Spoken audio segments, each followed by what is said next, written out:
312면에 나와 있습니다. 함께 봉독하겠습니다. 이러므로 그리스도 예수의 일로 너희 이방인을 위하여 갇힌 자 된 나 바울이 말하거니와 너희를 위하여 내게 주신 하나님의 그 은혜의 경륜을 너희가 들었을 터라. 곧 계시로 내게 비밀을 알게 하신 것은 내가 먼저 간단히 기록함과 같으니 그것을 읽으면 내가 그리스도의 비밀을 깨달은 것을 너희가 알 수 있으리라. 이제 그의 거룩한 사도들과 선지자들에게 성령으로 나타내신 것 같이 다른 세대에서는 사람의 아들들에게 알리지 아니하셨으니 이는 이방인들이 복음으로 말미암아 그리스도 예수 안에서 함께 상속자가 되고 함께 지체가 되고 함께 약속에 참여하는 자가 됨이라. 이 복음을 위하여 그의 능력이 역사하시는 대로 내게 주신 하나님의 은혜의 선물을 따라 내가 일꾼이 되었노라. 모든 성도 중에 지극히 작은 자보다 더 작은 나에게 이 은혜를 주신 것은 측량할 수 없는 그리스도의 풍성함을 이방인에게 전하게 하시고 영원부터 만물을 창조하신 하나님 속에 감추어졌던 비밀의 경륜이 어떠한 것을 드러내게 하려 하심이라. 이는 이제 교회로 말미암아 하늘에 있는 통치자들과 권세들에게 하나님의 각종 지혜를 알게 하려 하심이니 곧 영원부터 우리 주 그리스도 예수 안에서 예정하신 뜻대로 하신 것이라. 우리가 그 안에서 그를 믿음으로 말미암아 담대함과 확신을 가지고 하나님께 나아감을 얻느니라. 그러므로 너희에게 구하노니 너희를 위한 나의 여러 환난에 대하여 낙심하지 말라. 이는 너희의 영광이니라. 아멘. 자, 주일날 아침 시간에는 우리가 이삭에 관계된 말씀을 계속 지금 나누고 있는데요. 근데 오늘은 우리가 창립기념 감사주일이기 때문에 역시 교회에 대한 말씀을 좀 나누고자 합니다. 하나님이 이 땅에 교회를 세워나가시는 것은 참 놀라운 선물입니다. 왜냐하면 우리가 설령 구원을 받았다고 해도 혼자서 신앙생활을 한다면 얼마나 많은 갈등과 또 어려움이 많이 있겠어요. 근데 교회 공동체를 통해서 우리가 말씀도 배우고 서로 사귀고 격려하면서 세워간다는 것은 하나님이 우리를 교회로 묶어두셔서 어렵게 하시거나 마음을 불편하게 하거나 힘들게 하시는 건 아니에요. 하나님의 하나의 선물 중에 하나가 이 교회라고 할 수가 있습니다. 먼저의 선물은 가정이라고도 할 수도 있겠죠. 우리가 세상에 태어날 때 아무 가족도 없이 만약에 있다고 그러면 어떻게 내가 성장하고 자라갈 수가 있겠어요? 맞아요. 가정 혹은 가족도 선물이지만 그런데 교회도 같은 개념으로 봐서 큰 선물입니다. 하나님의 가족 공동체로 우리 가운데 교회를 허락하신 주님을 찬양합니다. 우리 중에 허락해 주셨죠. 그래서 교회에 대해서 우리가 바로 알고 이해하고 또 교회를 중심으로 잘 섬겨나가는 것은 굉장히 중요한 하나의 신앙생활의 기본이라고 할 수가 있습니다. 근데 그럼에도 불구하고 기독교는 굉장히 이 스케일이 크거든요.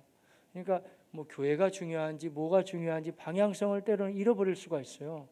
그래서 어디에다 방향을 두고 내가 신앙생활을 해야 될지도 잘 놓쳐버리는 경우가 있는데, 하지만 우리가 다시 성경으로 들어가게 되면 성경에서는 교회가 얼마나 중요하고 교회를 중심으로 세워나가야 되는지에 대한 것을 우리에게 잘 알려주고 가르쳐 주십니다. 교회는 따져보면 하나밖에 없는 거예요. 왜냐하면 그걸 우주적인 교회라고 그러는데 전 교회가 다 모여가지고 예수님이 머리가 되시고 다 하나가 되는 거예요. 말하자면 뭐 천안에 있는 교회, 아산에 있는 교회, 혹은 뭐 장로교회, 뭐 감리교회, 성결교회, 순복음, 뭐 침례교 다 이런 뭐 교단적인 의미도 별 의미가 없이 교회는 모두가 다 이제 하나로 결국에는 된다고 볼 수가 있어요. 성경은 또 그렇게 말해주고 있고요. 하지만 그럼에도 불구하고 질서의 하나님께서 이 땅에 이 우주적인 이 큰 교회를 세워 나가실 때 각 지역마다 교회를 이렇게 세워주시게 되셨어요. 그걸 구태여 영어를 사용한다면 로컬 처치인데 우리말로 한다면 지역교회죠. 이 지역교회들을 이렇게 세우셨어요. 그래서 목사님들마다 목회하는 방향성이 있고 또 교회 이름을 정할 때 다 나름대로의 목회 철학을 가지고 세우시겠지만 우리 같은 경우에는 성경에 근거해서 반드시 지역 명칭을 붙이는 게 저는 맞다고 하는 입장이에요. 그래서 주님의 교회였지만 원래는 주님의 교회를 그냥 불러도 되겠지만 처음에 교회를 개척할 때 천안 쌍용동에서 개척을 했으니까 천안 주님의 교회를 우리가 불렀죠. 그래서 이쪽으로 이사 올 때 그 교회 이름 가지고 우리가 회의를 했어요. 근데 우리 주님의 교회 원래 회의는 굉장히 회의 시간이 짧아요. 근데 그 이름 바꾸는 건 참 오래 걸렸어요. 한 1시간 이상 한 것 같아요. 그래 이렇게 하자면 저렇게 얘기가 많이 나왔는데 결론은 굉장히 간단했어요.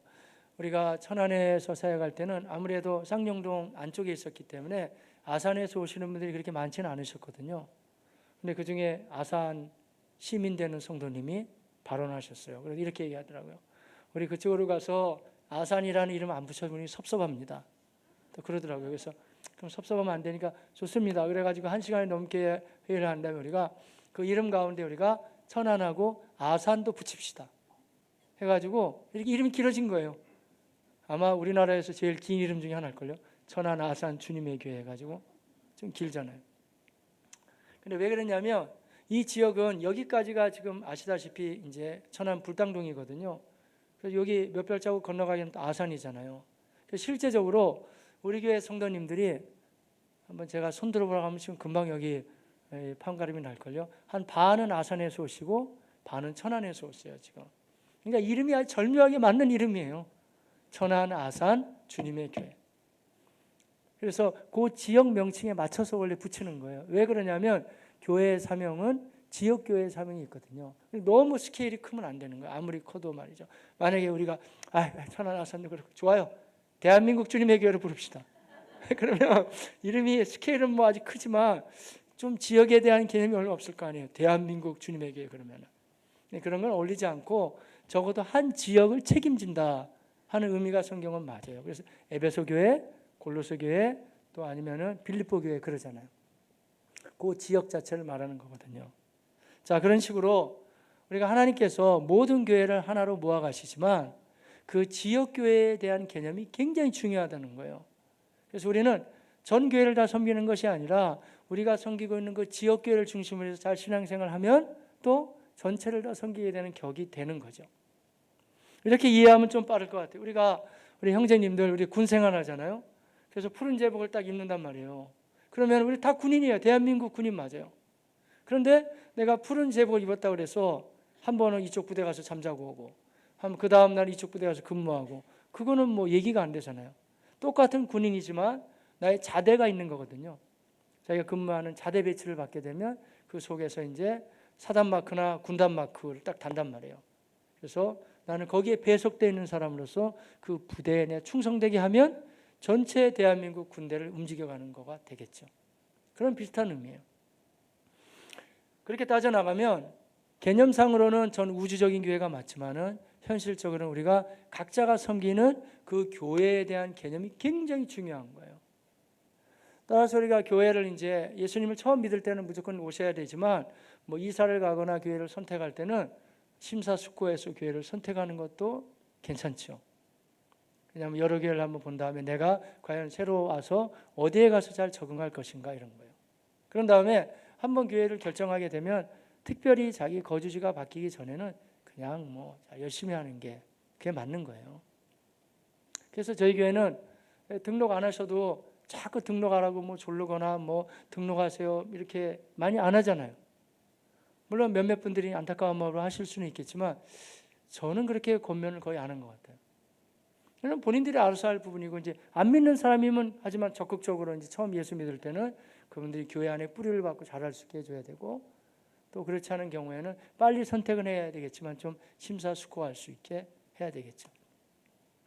근데 심사숙고가 또 너무 길어지면 안 돼요. 어떤 분은 심사숙고가 몇 년이 가는 경우도 있더라고요. 실제로 우리 교회 몇 년 만에 등록하신 분도 계세요. 그래서 또 나중에 또 그러시는 거예요. 왜 등록하라고 안 했냐고. 본인이 알아서 이제 하시는 건데 이 심사숙고가 너무 길어지게 되면 왜냐하면 내 손님처럼 왔다 갔다 하기 때문에 결코 신앙생활은 유익되지 않습니다. 제가 지금 예배를 인도하면서도 이게 뵈니까 저에게 등록하셔서 이 교회 가운데 이제 같은 멤버십으로 신앙생활 하시는 분도 계시지만 그냥 이렇게 계속 나오시는 분도 계시는데요. 등록하세요. 등록하는 게 좋은 거예요. 그래야 같은 공동체 안에서 이름도 알고 저 사람이 누구신가 이름을 알아야 뭐 기도를 해드리고 그래야지 뭐 어떻게 축복이 납니까? 하나님 이렇게 생기신 분이 안경도 쓰시고 뭐 이런 그렇게 기도하겠어요? 이름을 모르면 뭐 전혀 할 수가 없거든요. 근데 이해는 돼요. 그러니까 왜 이해가 되냐면 교회가 원래는 건강하고 행복하고 나오기만 하면 기쁨이 있고 회복되고 그래야 되지만 실제 상황에는 그렇지 않은 경우가 많거든요. 그래서 교회를 다니다 보면 내가 깊숙이 교회를 했는데도 불구하고 상처받고 어렵고 또 정말 나가기 힘든데 그냥 여기 나와 있는 것 자체만 해도 내가 최선을 다하는 분들도 아마 계실 거예요. 이해됩니다. 그런데 용납할 수 없습니다. 왜 그러냐면 이거는 인간적인 이해가 문제가 아니고 성경에서 뭐라고 말씀하시는 것이 훨씬 중요하기 때문에 원래는 그렇게 하는 게 맞아요. 그리고 이미 교회에 등록하신 분들은 그 교회에 등록한 걸로 끝나지 말고 원래는 순모임 공동체 안에 들어오는 게 맞은 거예요. 그래야 그 속에서 자기의 삶을 나누고 교제하고 함께 나아가죠. 우리가 하나님을 믿으며 나아갈 때 가장 중요한 기본적인 자세가 여러분 뭐라고 생각하세요? 저는 하나님에 대한 이미지라고 생각해요. 하나님의 이미지. 하나님에 대한 이미지가 좋은 사람은 말씀을 대할 때도 그렇고 뭘 대할 때면 항상 좋게 생각해요. 왜냐하면 하나님이 꼭 필요하고 나에게 유익하니까 하나님 이렇게 말씀하실 거니 생각하거든요. 근데 불행히도 하나님에 대한 이미지가 깨진 경우에는 다 안 좋게 생각하는 거예요. 불편하게 생각하고 자기가 세상에서 보고 들은 걸 전부인 양 그렇게 생각하는 경우가 있어요. 오늘 본문하고는 약간 상관관계가 없지만 하나님의 이미지가 좋아야 교회에서 함께 할 수 있기 때문에 그 부분을 조금만 더 말씀드려볼게요. 근데 하나님의 이미지는 우리가 하나님을 하나님 아버지라고 부르기 때문에 불가피하게 여러분의 육신의 아버지를 통해서 하나님의 이미지를 많이 전달받게 돼요. 그래서 자기를 너무 힘들게 하거나 괴롭히거나 아니면 어렵게 했던 내가 그 아버지가 있거든. 여러분 자기 자신을 너무 초라하게 생각하지 마세요. 그건 내가 선택한 아버지가 아니기 때문에. 하지만 그 아버지 때문에 내가 받아왔던 상처도 또 인정을 해야 돼요. 만약에 믿음 좋은 아버지, 후덕한 아버지, 그리고 나를 인격적으로나 여러 방면에 정말 건강하게 잘 세우신 아버지 밑에서 내가 성장했다 그러면 스타트가 굉장히 유리할 수는 있어요. 왜냐하면 하나님의 이미지에 대한 게 굉장히 풍성하고 부유하거든요. 이렇게 설교하는 저도 우리 여기 육신의 아버지가 같이 예배를 드리고 있는데 저희 아버지가 여기 다니시거든요. 근데 저는 우리 아버지한테 참 고마워요. 왜냐하면 제가 우리 아버지한테 크게 야단을 맞거나 뭐 아니면 여러 가지 어려움을 당해본 기억이 없어요. 저에게는. 그렇게 따지면 제가 우리 자녀들한테도 나쁜 아버지예요. 왜냐하면 저는 성경으로 바르게 가르친다고 때로는 제가 질책한 적도 있고 뭐 그렇죠. 근데 그 아버지의 영향을 무시할 수가 없거든요. 물론 저도 좋은 어린이였어요. 왜냐하면 제가 특히 뭐 말썽을 피우고 오거나 뭐 그렇지 않았으니까 딱히 야단 맞을 일이 없었지만 그래도 우리 아버지가 저희한테 잘해주셨으니까 그 영향이 있긴 하죠. 그런데 이제 이런 거 인정하자 이거예요. 성장 과정에 지나치게 나를 힘들게 했던 아버지도 있어요. 술 먹고 와서 괴롭히고 노래 부르라고 그러고 그런 아버지는 안 좋은 아버지예요. 그럼 그 사람이 나중에 여러분 성인이 됐을 때 주눅이 들어가지고 정상적인 생활이 어려워져요. 왜냐하면 사람 앞에 가면 자꾸 내 속은 안 그러는데 자기 표현을 못하는 거예요. 그 아버지 속에서 성장해 왔기 때문에. 또 때로는 나를 떠나버리는 아버지. 내가 선택한 건 아니지만 그런 아버지도 있고. 뭐 그러니까 불가항력적으로 이렇게 아버지의 상이 나에게 각인된 경우들이 있거든요. 제가 이런 말씀 드리는 이유는 저는 안경을 쓰고 있는데 제 안경에는 색을 안 넣었어요. 그러니까 여러분이 지금 맑게 잘 보이거든요. 제가 파란색을 넣으면 파랗게 보여요. 여러분이 빨간색을 넣으면 빨갛게 보이고. 그게 하나님을 생각하는 이미지하고 유사하다니까요. 하나님은 좋으신 분 맞아요. 그런데 내가 받아왔던 상처나 여러 가지가 이게 가시처럼 나를 누르고 있게 되면 하나님에 대한 게 항상 좋게 안 다가오는 거예요. 근데 하나님에 대한 이미지가 좋은 거예요. 그러니까 자기 자신을 학대하거나 초라하게 생각할 필요는 없다니까요. 내가 선택한 부분이 아니니까. 그런데 그 부분에 대해서 내가 영향을 받았음을 고백하면서 그걸 기도할 필요는 있어요. 그래서 내가 하나님이 이렇게 멀어 보이나? 내가 하나님하고 가까이 어렵나? 이런 부분을 기도하면 하나님이 그 부분을 다루시면서 인격적으로 우리를 만나 주시죠. 오히려 더 가까워지고 이제 그런 인간적인 아버지의 상을 다 이게 떨쳐버려요. 그리고 아무리 완벽한 아버지라 그래도 또 아버지와의 갈등도 있고 상처받은 게 있어요. 예. 우리 아버지도 참 저한테 잘해주셨지만 저 섭섭한 거 있어요. 아버지한테 성장하면. 성장하면 딱 있고 우리 자식들도 너무 희한하더라고요. 저는 그래서 어떻게 저럴 수가 있을까? 가끔 얘기를 하다 보면 제가 잘해준 것도 많이 있는데 못해준 것만 이렇게 잘 생각하는 경우도 있잖아요. 뭐 그런 거예요. 그러니까 상처가 없는 사람은 아무도 없어요. 다 있단 말이에요. 근데 그런 부분들을 가지고 내가 감히 하나님을 견주어서 생각할 때가 되게 많아요.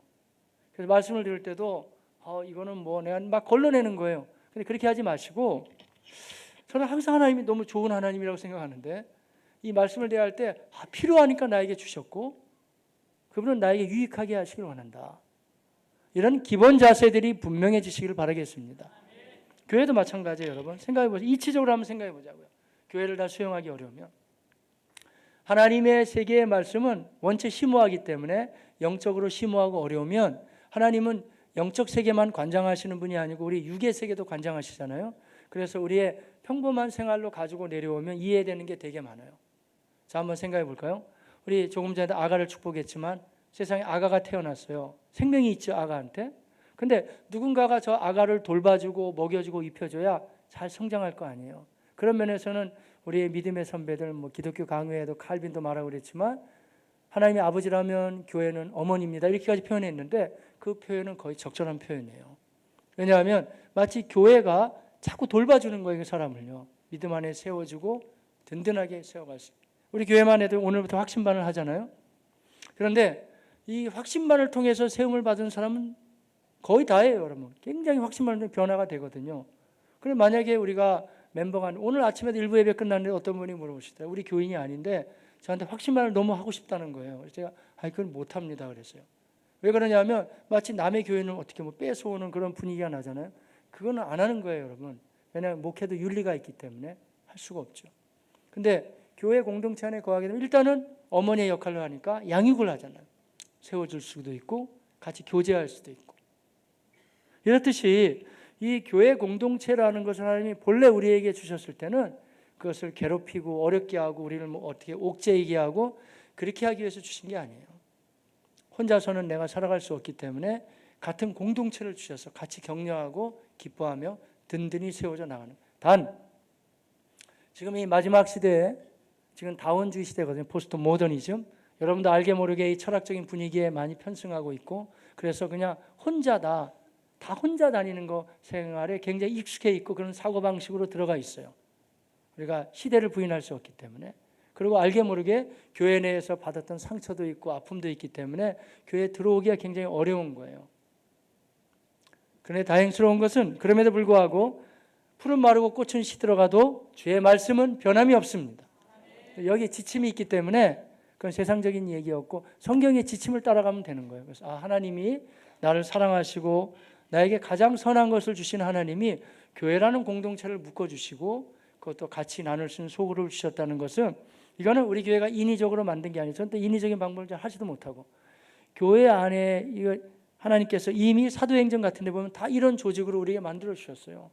우리 교회는 순모임이라고 하지만 이 초대교회 모임은 주로 가정교회 모임으로 다 모였거든요. 소그룹으로 모이고 또 같이 모이기도 하고 그러면서 이 교회 공동체 안에서 서로를 세워져 나가게끔 하셨다는 거예요. 로마서에 있는 말씀인데 로마서 12장 15절에 교회가 어떤 공동체냐면요. 즐거워하는 자들로 함께 즐거워하고 우는 자들로 함께 울라 말씀해 주고 있죠. 사람은 여러분 열심히 노력해서 내가 원하는 것을 성취하고 들어가는 것도 중요하죠. 근데 반면에 누군가가 여러분 만약에 이렇게 고시 공부를 하는 걸 생각해보세요. 요새는 사법고시 없어졌으니까 제가 한번 사법고시를 예를 들어볼게요. 그 사법고시를 위해서 그게 쉬운 공부예요? 쉽지 않잖아요. 그야말로 안 자고 또 열심히 공부했단 말이에요. 그래가지고 만약에 사법시험에 합격했어요. 그런데 막 너무 좋을 거 아니에요. 이야 내가 이 시험에 합격해서 막 껑충껑충 뛴단 말이에요. 그러면 가만히 있어봐. 이 엄마한테 알려야지 아버지한테 내 식구들한테 알릴 거야. 그래 행복한 거 아니에요? 근데 만에 하나 내가 공부는 열심히 했는데 관계라는 관계를 다 끊어놨어요. 인간관계가 없단 말이에요. 그래가지고 합격이야. 합격인데 나중엔 기쁨이 없어지는 거예요. 오히려 허탈감이 몰려올걸요. 나 누구하고 기쁨을 나눌까 이거를? 이 기쁨을 내가 누구하고 나누지? 가족도 만약에 없다고 한다면. 교회 생활도 마찬가지예요, 여러분. 우리가 함께 신앙생활하고 막 그러면은 그 기쁨은 이 말씀처럼 즐거워할 때는 같이 그렇게 열심히 하더니 너무 축하해요. 너무 감사해요. 서로 기뻐할 때 그런 공동체예요. 하나님이 우리를 힘들게 하기 위해서 묶어놓은 게 아니에요.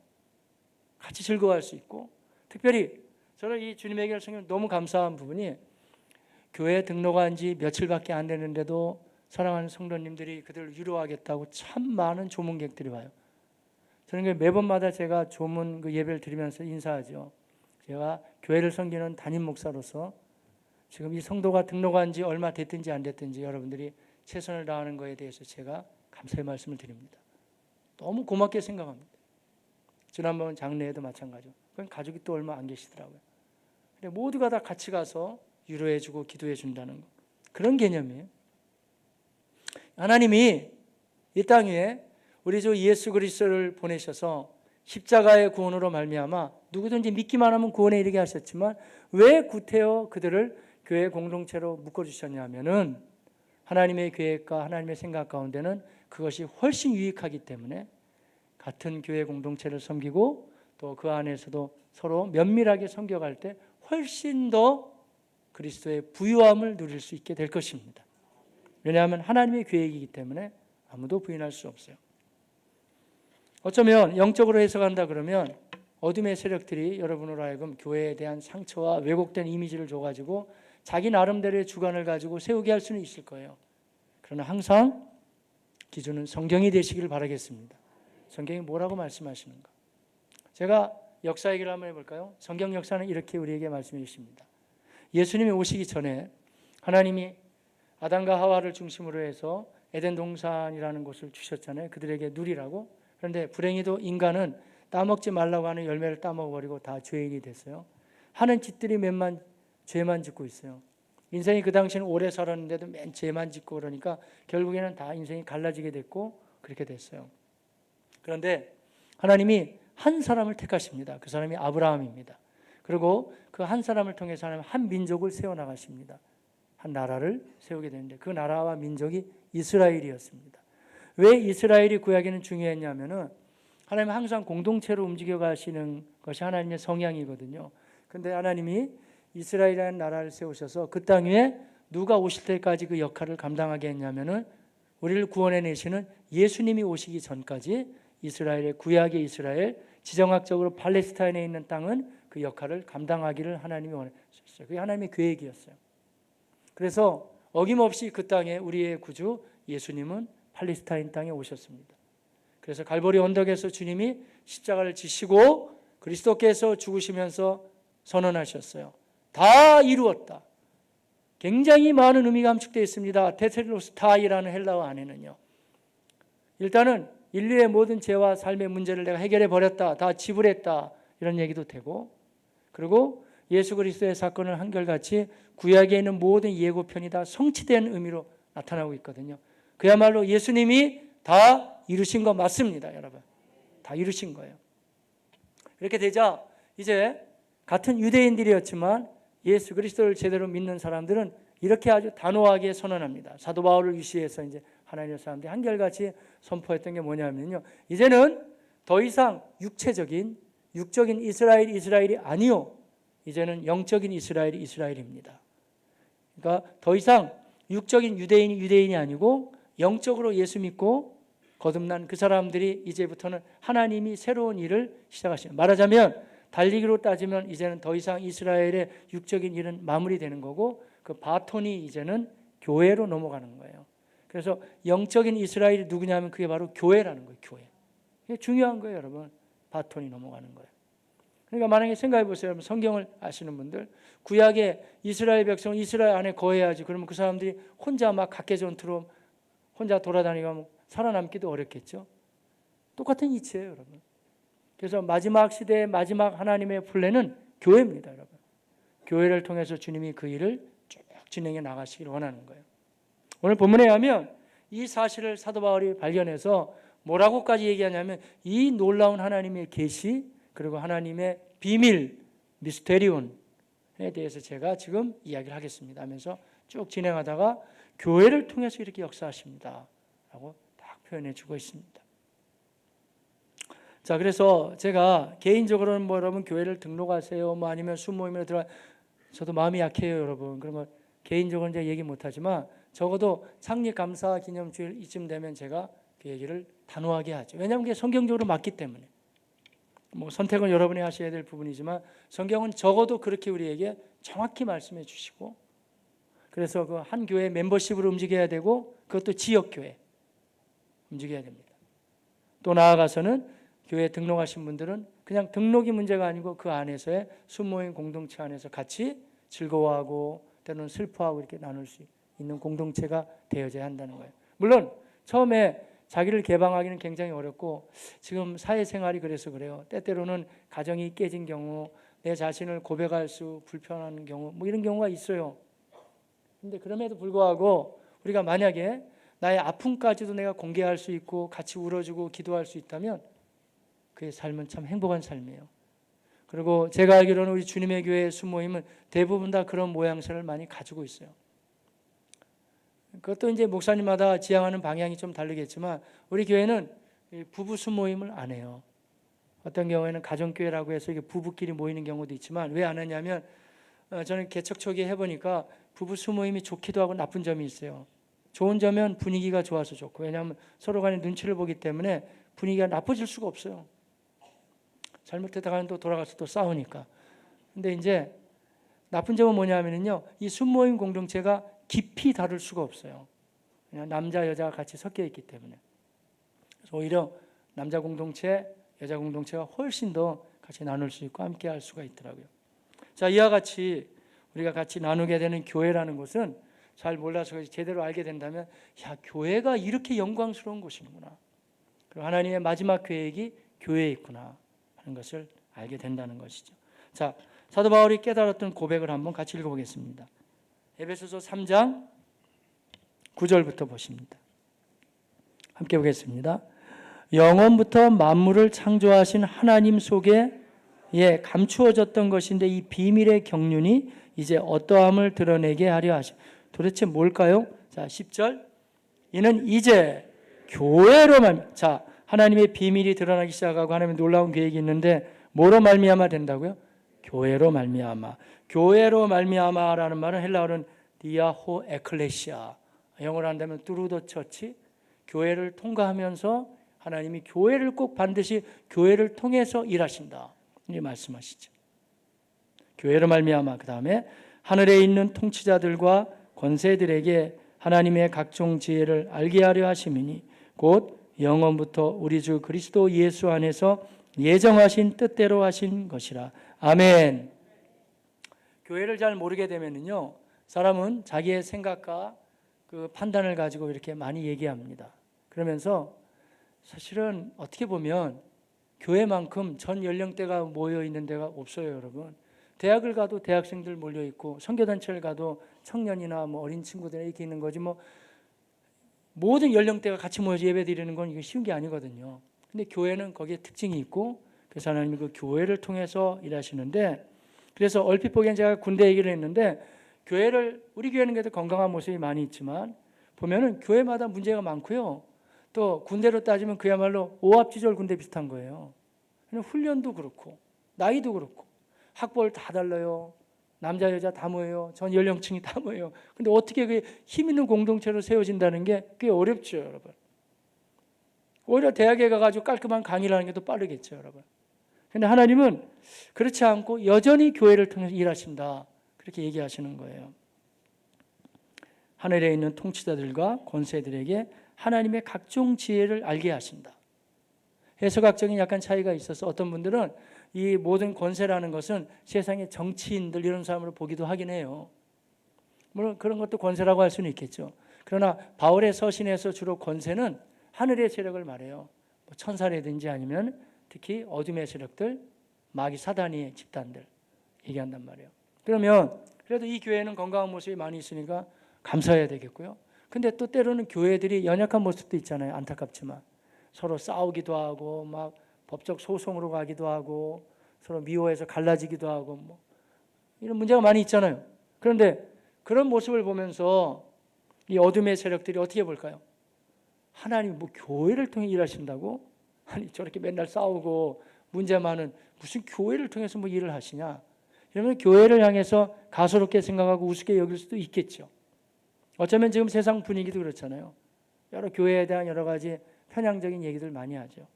그런데 그거는 세상 분위기고 세상 사람들 얘기고요. 성경은 그렇지 않아요. 건강한 교회도 물론 중요하지만 비록 약해 보이고 금방 깨질 것 같고 어려워 보여도 하나님이 여전히 사랑하는 공동체이기 때문에 하나님 그 공동체를 통해서 일하신다는 것이에요. 마치 이게 만약에 돈이라고 따지면 말이죠. 여러분 이게 또 색깔도 비슷하네 이게 5만 원권이라고 해봅시다. 5만 원권. 근데 이렇게 이 빳빳한 돈이 있어요, 여러분. 그러면 이건 5만 원의 가치가 있죠. 근데 이 5만 원이 만약에 이렇게 구겨지면 이거는 5만 원의 가치가 없습니까? 상관없이 여전히 가치가 있잖아요. 하나님이 일하시면 항상 그런 거예요. 여러분 자신도 그렇고 교회도 그렇고 여러분. 우리가 구겨지고 상처 있고 문제가 있다고 그렇다고 해서 하나님의 계획이 바뀌어지는 건 아니에요. 여전히. 그래서 나는 이렇게 놀라는 아니 어떻게 이제 제가 표현을 좀 저속하게 표현할게요. 이 마귀 입장으로 표현하는 거예요. 미안하지만. 그럼 보면 마귀들이 어떻게 저것들을 데리고 일하실까? 어떻게 저렇게 못난 인생들 맨날 싸우고 흉이나 보고 다니고 있는데 아니 어떻게 저것들을 데리고 일하신다는 거예요? 이러면서 세상에 있는 세력들이 깜짝 놀란다는 거예요. 교회? 뭐 교회라고? 아니 그 무슨 대학 아니고 연구소 아니고 뭐 교회라고? 아니, 어떻게 교회를 데리고? 그런데 하나님의 놀라운 지혜와 하나님의 방법이 바로 여기 있다는 거예요. 할렐루야. 저도 교회를 잘 몰랐어요. 그래서 제가 처음에 신앙을 시작하게 됐을 때 참 갈등을 많이 했어요. 왜냐하면 교회는 이렇게 금방금방 이렇게 사람들이 연령층이 너무 이렇게 많기 때문에 금방금방 교육의 효과가 나타나는 것도 아니고 해가지고 생각을 많이 해봤어요. 차라리 대학으로 들어가는 게 빠르지 않을까? 아니면 대학생들 모아놓고 선교단체 이런 데 훨씬 더 깔끔하고 더 빠르죠, 여러분. 그런데 아무리 성경을 봐도 그런 게 나쁘다는 게 아니라 그런 공동체, 선교단체나 뭐 신학대학 이런 것도요, 사실은 교회를 도와주는 역할을 하지 성경은 엄연히 그 로컬 처치예요. 지역교회. 약해 보이고 부족해 보이지만 그 교회를 중심으로 해서 하나님이 일을 하신다는 거예요, 여러분. 그동안 천하나선 주님의 길을 통해 일하신 하나님께 감사합시다. 그리고 지금도 일하고 계시고 앞으로도 일하신 하나님의 역사를 기대해 나가시길 바라겠습니다. 더 나아가서는 이단이 아니나 모두가 다 형제교회들이기 때문에 주변에 설령 약한 교회들이 있거든 우리가 함부로 비판해서는 안 되고 그 교회들도 하나님의 은혜 가운데 든든히 세워져갈 우리 같이 중보기도해 주시기를 바라겠습니다. 같이 형제의 마음을 가지고 왜냐하면 하나님의 계획은 여전히 교회에 있기 때문에 지금 그렇게 진행해 나가신다는 거예요. 자, 이런 내용을 지금 이제 바울이 로마의 감옥에서 AD 61년 봄에서부터 한 63년까지 이제 그 사이에 기록된 걸로 보는데요. 이 당시에 로마의 감옥에 있으면서도 이 교회의 영광스러움을 알고 지금 선포해주고 있는 말씀 우리가 한번 다시 좀 면밀하게 볼 필요가 있습니다. 자, 1절로 올라가서 한번 보겠습니다. 이러므로 그리스도 예수의 일로 너희 이방인을 위하여 갇힌 자 된 나 바울이 전도하고 교회를 세우다 지금 갇혔단 말이에요. 실제로 사도 바울은 로마의 감옥에 갇혀 있었습니다. 2절 말씀. 너희를 위하여 내게 주신 하나님의 그 은혜의 경륜을 너희가 들었을 터라. 하나님의 은혜의 경륜. 참 어려운 말이네요. 우리말로도 어려워요. 경륜이 뭐예요? 아주 쉬운 말로 번역한다면 하나님의 계획과 다스림. 이렇게 오이코도미아 헬라어로 한다면 그러는데 왜 오이코스 이런 거에서 다 나온 말이 여러분 잘 알고 계시는 경제학 다 이 헬라어에서 나온 거네요. 오이코도미아 뭐 이런 뜻에서 말이죠. 그래서 하나님이 움직여 가신다는 거예요. 하나님의 이 계획과 다스림이 있다는 거예요. 그것을 내가 이제 밝히겠다 그런 얘기고요. 3절 자, 시작. 또 계시로 내게 비밀을 계시라는 것은 하나님의 감추었던 걸 보여주는 거고 비밀을 말할 나위도 없어요. 우리는 흔히 비밀에 대한 이미지도 약간 안 좋거든요.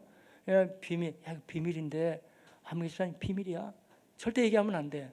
그리고 또 다 얘기하고 다니네요. 근데 그 비밀을 얘기할 때는 왠지 좀 부정적인 이미지가 더 많죠. 그래서 여기는 그런 개념보다는 하나님의 놀라운 계획을 이제 보여준다. 미스테리온이 부정적인 의미보다는 긍정적인 의미예요. 하나님의 계획이 이제 펼쳐진다 이런 거죠. 자, 그것을 내가 기록한 것을 읽으면 아는데 4절이에요. 시작. 그것을 읽으면 내가 그리스도의 비밀을 깨달은 것을 너희가 여러분 어땠어요? 궁금하지 않아요? 도대체 바울이 말하고자 하는 비밀이 뭘까? 근데 다행스럽게 그 비밀을 오늘 얘기를 해주고 있어요. 조금만 더 보면. 근데 이 비밀은 아무 때나 하나님이 보여준 건 아니라는 거예요. 그래서 우리 이번에 수련회 때도 엘리야, 엘리사 말씀 나눴는데 심지어는 그 엘리야, 엘리사도 몰랐다는 거예요. 정확히는 몰랐다는 거예요. 어렴풋이 알았는지 모르지만. 그래서 구약의 인물들이 다 몰랐는데 예수님이 오심으로 말미암아 이 비밀은 이제 다른 세대에는 가르쳐주지 않았는데 이제 비로소 가르쳐 주신다. 그런 말씀이에요. 한번 볼까요? 5절인데 시작. 이제 그의 거룩한 사도들과 선지자들에게 성령으로 나타내신 것 같이, 자, 잘 보세요. 다른 세대에서는 어떻게 했어요? 사람의 아들들에게 알리지 아니하셨으니. 예, 제가 유사한 말씀 한번 인용해 볼까요? 이런 얘기가 성경에 많이 등장하니까.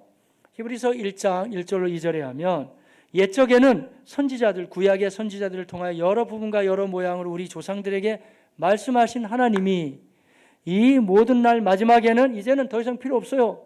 아들을 통하여 우리에게 말씀하셨으니. 무슨 말이냐면 이제 모든 감추어졌던 것이 예수님의 십자가의 사건으로 말미암아 확연하게 드러나게 되고, 아, 이게 하나님의 계획이었다 딱 펼쳐진다는 거예요. 이게 뭐냐면요, 이제 다음 구절에 나오는데 첫 번째 그 시작은 뭐냐면 예수 그리스도의 십자가와 부활로 말미암아 모든 인생들이 믿기만 하면 제사함을 받고 생명을 얻게 된다는 놀라운 것이 하나님의 비밀이라는 거예요. 여러분들 아멘 약한 거 봐가지고 뭐 그게 비밀이야 나 다 알고 있는데 그럴지 모르지만 여러분 믿어서 아는 거고 이건 다 모른다는 거예요, 사람들은요. 그런데 하나님이 예수만 믿으면 된다는 것을 우리 가운데 열어주셨습니다. 놀라운 거예요. 그냥 전도해야 된다니까요, 여러분. 열심히 복음을 전하고 증거하고 이렇게 해야 돼요. 왜냐하면 아직도 모르는 사람들이 많이 있기 때문에. 오늘 아마 안 오신 것 같은데 여기 인근에 있는 목사님이 그 캄보디아 분들을 한 25분이 전도했다고 우리 교회로 너무 모시고 오고 싶다는 거예요. 근데 그 중에서 한국말을 잘하시는 분들이 계신데요. 그래가지고 그분들이 와가지고 통역도 하고 할 수 있다는 거예요. 그러니까 그런 경우죠, 여러분. 잘 모르면 공산국가에 왔든 어디서 왔든 간에 우리가 모르는 사람 많거든요. 그러니까 예수님에 대해서 알려줘야 된다는 거예요. 요새는 참 외국인들 한국말 잘하는 사람 많아요, 여러분. 그러니까 전에는 우리가 그 사람들 말을 배웠어야 되는데 감사하게도 요새는 그분들이 우리 말을 잘하고 있더라고요. 가르쳐주면 얼마든지 예수를 이해할 수가 있어요. 제가 며칠 전에 한번 광주를 내려갈 길이 있어가지고 KTX를 타고 가다가 그냥 앉아서 가면 뭐냐, 전도를 해야 되겠다. 옆에 분들이 전도하려고 딱 얘기를 거는데 보니까 한국 사람이 아니고 외국인이 앉아 있더라고요. 이렇게 모자를 썼어요. 네팔에서 온 사람이었는데 모자를 썼길래 제가 짧은 영어지만 영어로 이제 말을 걸었어요. 몇 마디 하고 나더니 이분이 그러는 거예요. 그냥 한국말로 하세요, 그냥. 그래서 근데 한국말을 얼마나 잘하는지 몰라요. 그래가지고 했는데 여러 이야기를 나눴거든요. 근데 참 귀한 분이더라고요. 요새는 함부로 외국인들 앞에서 뭐 흉보고 막 욕하고 어려워요, 여러분. 한국말 되게 잘하는 분들 많이 계시거든요. 근데 감사하게도 지금 이제 복음을 전할 때가 온 거예요. 그분들이 필요에 따라 한국말을 배웠지만 우리가 전할 수가 있는 거예요. 왜냐하면 인생은 어디서 왔을까, 어디로 갈까, 우리는 누구를 믿어야 될까, 무슨 목적으로 살까, 일단 모르거든요. 그냥 사니까 산단 말이에요. 그런데 예수를 믿게 되면 이게 다 풀려지니까 이 놀라운 비밀, 미스테리온을 혼자만 간직하지 마시고 전해주시길 바라겠습니다. 그 얘기고, 또 다른 한 가지는 뭐냐면요, 지금 여러분은 얼마나 놀라지 않으세요? 근데 유대인들은 깜짝 놀라는 거예요. 왜냐하면 유대인들 착각이 뭐였냐면 하나님이 이런 모든 민족과 열방, 이방인들은 다 버려버리시고 자기네 민족만 택했다는 착각이 있었거든요. 착각이에요, 그거는. 하나님의 계획을 모르니까. 일단은 구약 시대에는 다 이스라엘 중심으로 일을 하셨기 때문에 자기네만 택했다는 그러한 엉뚱한 생각을 했거든요. 이방인을 다 버렸다고 생각했는데 이제는 바울이 들고 나오는 또 다른 하나의 비밀이 뭐냐면요, 그들을 버린 게 아니고 때가 됐기 때문에 다 예수 믿고 같이 함께 나아가는 때가 됐다는 거예요, 여러분. 그게 비밀이라는 거예요. 6절. 자, 시작. 이는 이방인들이 보세요. 복음 예수를 믿음으로 말미암아 그리스도 예수 안에서 함께 상속자가 되고 함께 지체가 되고 함께 약속에 참여하는 자가 됨이라. 예, 보세요, 여러분. 지금 강조되고 있는 표현이 뭐죠? 함께예요, 함께. 이 교회라니까요. 우리 모두가 다 함께 한 공동체를 이루면서 이건 남자나 여자나 젊은 분이나 연세 드신 분이나 아니면 많이 배운 사람이나 조금 배운 사람, 있는 자나 없는 자나 건강한 자나 약한 자나 누구든지 와서 한 교회 공동체를 세워나간다는 거예요. 바로 이런 부분이죠. 이게 바로 교회라는 거예요. 그래서 함께 세워나가는 하나님의 계획이 여러분 여기에 있음을 다 확신하시기를 바라겠습니다. 근데 우리가 이제 이방인들, 외국 사람들하고 같이 이제 함께 예배를 드리고 함께 하면 사실 어려운 부분도 있어요. 전 제가 조선족, 한족 선교를 해봐서 잘 압니다. 조선족만 해도 같은 한국 사람인데 문화가 많이 다르거든요. 중국 문화를 많이 받으셨기 때문에 그런 식으로 우리가 같이 나갈 때 다소간의 어려움이 있지만 그럼에도 불구하고 함께 나가는 것은 놀라운 하나님의 계획이 여기에 담겨져 있다는 거예요. 그 의미를 가지고 우리가 함께 더불어 세워나가는 우리 모두가 다 되시기를 바라겠습니다. 그런데 여러분 별로 얼마 놀라시지 않는데 사도 바울은 지금 자기가 깨달은 이 사실이 너무너무 놀라워가지고 말이죠. 도대체 내가 뭐길래 내가 이런 것을 하나님이 나에게 보여주시고 깨닫게 하셨는가. 알려줘야 된다. 예수 믿으면 구원받는다는 거. 그리고 구원을 받게 되면 모든 민족과 족속과 열방이 상관없이 누가 됐든지 간에 한 교회에서 같이 교회를 섬겨나간다는 거. 하나님의 가족이 된다는 거예요. 바울은 그래서 자기를 뭐라고까지 표현하냐면요. 이 지극히 작은 자보다 더 작은 자. 우리 영어에서도 왜 최상급이라고 있죠, 여러분? 지극히 작은 자랑이 최상급이거든요. 그러면 당연한 문법이에요, 여러분. 최상급을 쓴 다음에 비교급을 또 써요? 그런 말은 없어요, 여러분. 그런데 사도 바울은 지금 자기가 최상급을 쓰는 거예요. 지극히 작은 자. 이미 끝났단 말이에요, 얘기가. 이 지극히 작은 자에게 알려주셨습니다. 라고 하면 되는데 하나님이 너무 감사하니까 지극히 작은 자보다도 더 작은 자. 엘라키스토스라는 말이 지극히 작은 자예요. 근데 거기서 멈추지 않고 엘라키스토 텔레스라는 말까지 더 나아가죠. 엘라키스토 텔로스라는 말은 비교급이거든요. 최상급에다가 비교급을 얹어놓는 거예요. 그래서 나 같은 게 어떻게 이렇게 하나님의 비밀을 알게 됐을까? 제가 여러분 그냥 듣는지 모르지만 우리가 이 성경을 통해 그대로 지금 이걸 가지고 와서 나눈다 그러면 우리도 막 가슴이 뛰어야 되는 거예요. 흥분해야 되는 거예요. 야, 예수 믿으면 되는구나. 한 단계 더 나아가서는 그래? 난 교회를 시시하게 봤는데 교회를 통해서 이렇게 하나님 일을 하시는구나. 이런 감동으로 우리 새롭게 일어나시기를 바라겠습니다. 바로 그 얘기가 여기 나와 있어요. 같이 볼까요? 8절인데 모든 성도 중에 지극히 작은 자보다 더, 이 말씀이 바로 엘라키스토 텔로스라니까요. 그냥 엘라키스토스로 끝나지 않고 더 작은 자에게 이 은혜를 주신 것은 왜 그러냐면 측량할 수 없는 그리스도의 풍성함을 이방인에게, 참 너무 가슴 벅찬 얘기죠. 우리가 예수를 제대로만 믿으면요 그야말로 풍성한 삶을 누리고 나눌 수 있습니다, 여러분. 제대로 못 믿으니까 그렇죠. 사람마다 다양하겠죠. 이렇게 물어보지 않겠어요? 예수 믿는 게 어떤 삶이라고 목사님 말할 수, 저를 한번 툭 치면 저는 금방 나올 수 있어요. 목사님 예수 믿는 게 뭐예요? 영생과 풍성한 삶? 금방 나오죠. 한 단어로 모아본다면 영생을 얻었으니까 풍성한 삶, 풍성한 삶. 지금 바울이 지금 표현해 주기를 이 예수님을 믿고 교회 안에 거함으로 말미암아 우리에게 주시는 놀라운 측량할 수도 없는 그리스도의 풍성함, 그리스도의 부요함을 우리가 주님을 믿을 때 이 교회 공동체 안에 같이 격려하며 살아갈 때 그렇게 많이 누리게 될 것입니다. 교회마다 여러분 특징이 있잖아요. 이 주님의 교회는 사실 어느 면에서 굉장히 밋밋해요. 뭐 특별히 하는 게 얼마 없거든요. 그런데 왜 하나님이 움직여 가시냐면 그 중에 하나가 사실은 교회 안에서 누리는 이 복음과 하나의 나눔의 부요함, 이 말씀하고 상당히 비슷하죠. 바울은 지금 이걸 너무너무 가르쳐 주고 싶은 거예요. 이 풍성함과 부요함을 믿으면서도 우리가 많이 누리지 못한다면 더 누려야 된다는 거예요. 하나님의 세계가 원체 15에서 잘 이해가 안 되면 제가 우리의 삶으로 좀 가지고 내려오면 좀 이해가 된다 그랬죠.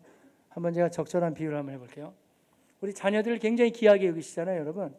그 자녀들이 아무리 귀해도 자기 집에서만은 계속 키울 수가 없어요. 물론 어떤 부모님들은 너무 자녀가 귀하기 때문에 요즘엔 그것도 많이 하더라고요.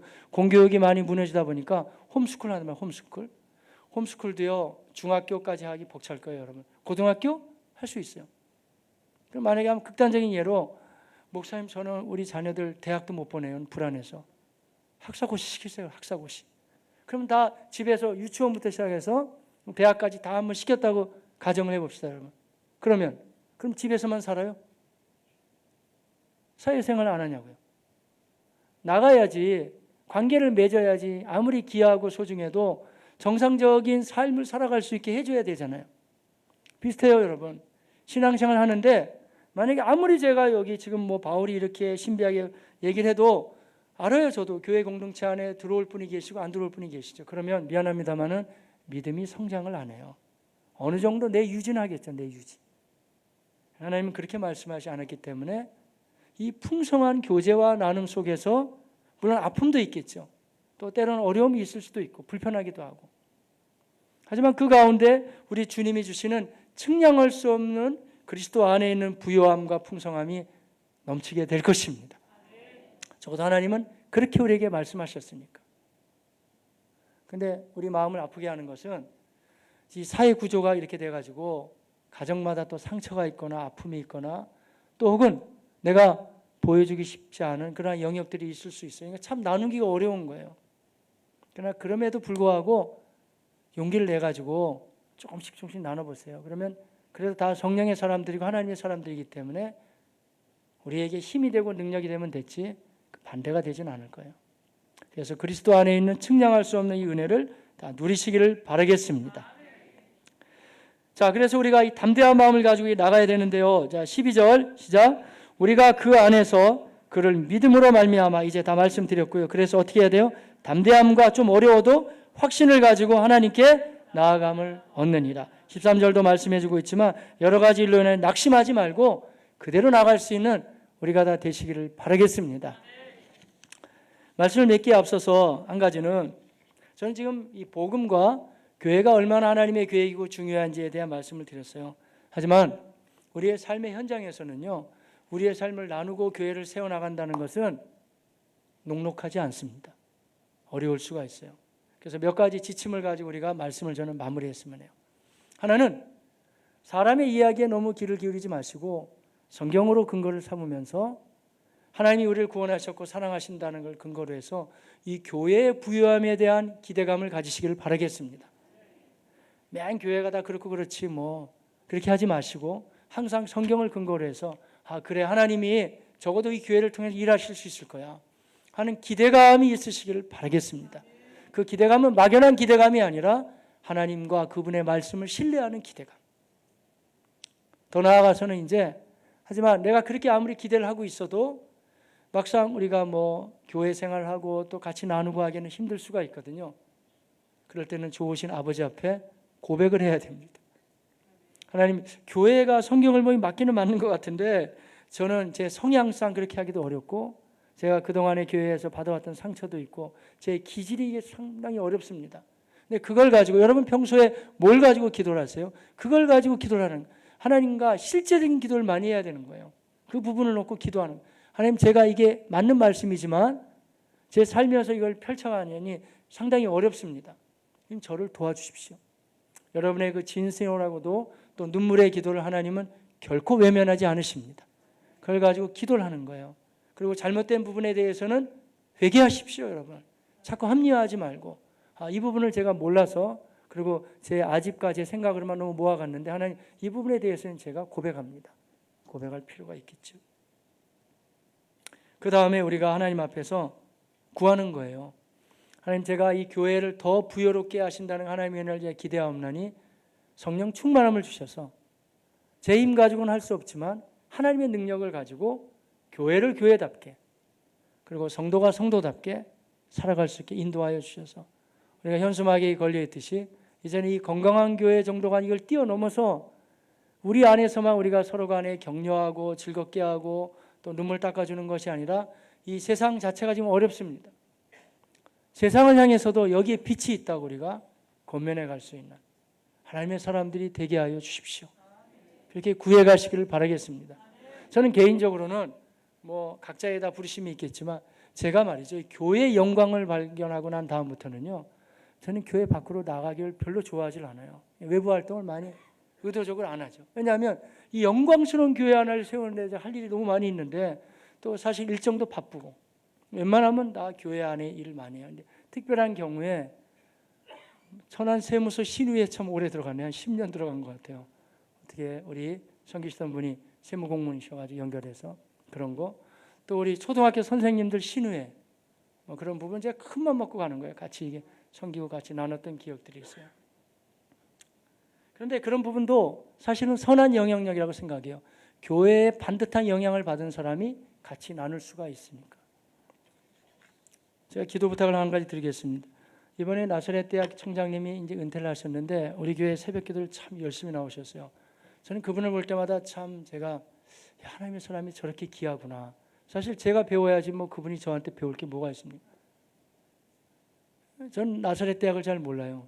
그렇지만 뭐 몇 가지는 알아요. 제가 여기 교회 처음 개척할 때 성도가 아무도 없을 때 딱히 전도할 데가 없더라고요. 나사렛 대학 많이 올라갔습니다. 전도하기 위해서. 오래전이죠. 그랬던 기억이 있고 나머지는 전 모르시고 저 학교와도 관계도 없지만 하나 분명한 사실은 이제 이런 기도 많이 했어요. 한국에 200교가 넘는 대학교가 있는데 그 가운데 새벽 기도를 저기 열심히 나오는 총장은 몇 명이나 될까? 새벽 기도 나와서 1시간 이상씩 기도하는 총장님은 몇 명이나 될까? 참 너무 저한테는 도전의 시간이었어요. 이번에 아쉽게도 이제 퇴임을 하셨는데 그분이 퇴임하시면서 저한테 너무 간절히 부탁하셔가지고 제가 그 일을 하기로 했어요. 나사렛 대학에 학생 채플이 있더라고요. 교수 채플은 몇 번 들어갔거든요. 근데 학생 채플이 있는데 채플에 한 400명 내지 500명이 들인다는 거예요. 근데 그들에게 좀 말씀을 좀 전해줄 수 없느냐.